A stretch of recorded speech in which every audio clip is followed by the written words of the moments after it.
உள்ளாட்சி தேர்தலில் திமுக கூட்டணியில் காங்கிரசும் தமாகவும் இருக்குமா என்பது குறித்து பல்வேறு விதமான கருத்துக்கள் நிலவி வருகின்றன. உள்ளாட்சி தேர்தலுக்கான தேதி எந்த நேரத்திலும் அறிவிக்கப்படலாம் என்ற நிலையில் நாடாளுமன்ற சட்டமன்ற தேர்தல்களைப் போல உள்ளாட்சி தேர்தலிலும் அதிமுக தனித்து களமிறங்கும் என எதிர்பார்க்கப்படுகிறது.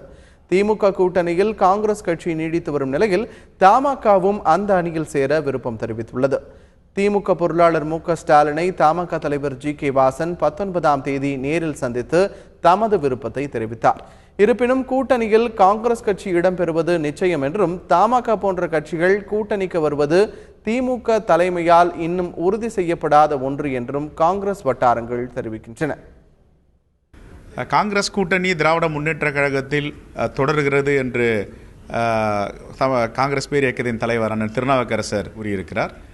தொடரும் என்றும் உள்ளாட்சி தேர்தலிலும் நாங்கள் பேச்சுவார்த்தை நடத்துகிறோம் என்று சொல்லியிருக்கிறார். தமிழ் மாநில காங்கிரஸ் தலைவர் ஜி.கே. வாசன் அவர்கள் எதிர்க்கட்சி தலைவர் அண்ணன் மு.க.ஸ்டாலின் அவர்களை சந்தித்தது அவருடைய நலம் விசாரிக்க சந்தித்தாரா, எதற்காக சந்தித்தார் என்று செய்தி இல்லை. அவர் சொல்லிய கருத்து நாங்கள் கூட்டணியில் வர விரும்புகிறோம் என்று சொல்லியிருக்கிறார்.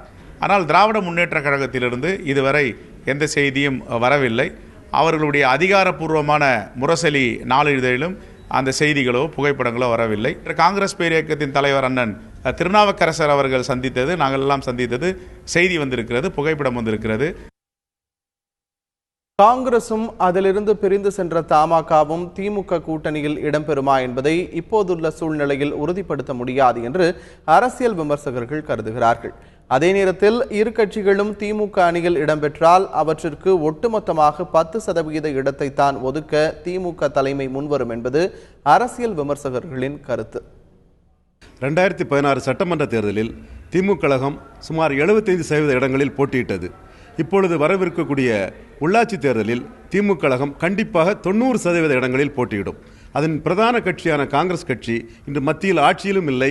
அது ஒரு தமிழகத்தில் ஒரு நிர்ணய சக்தி என்ற அந்தஸ்தையும் அது இழந்து விட்டது. எனவே take it or leave it ஆஃபரைத்தான் திமுக கழகம் காங்கிரஸ் கட்சிக்கு கொடுக்கும்.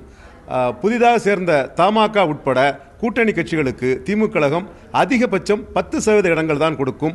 அதுவும் மாவட்ட அளவில் பேசி முடித்துக் கொள்ளுங்கள் என்று கூறிவிடுவார்கள். காங்கிரஸ் தலைமை இதனை ஏற்றுக்கொள்ளுமா என்பதை நாம் பொறுத்திருந்து பார்க்க வேண்டும்.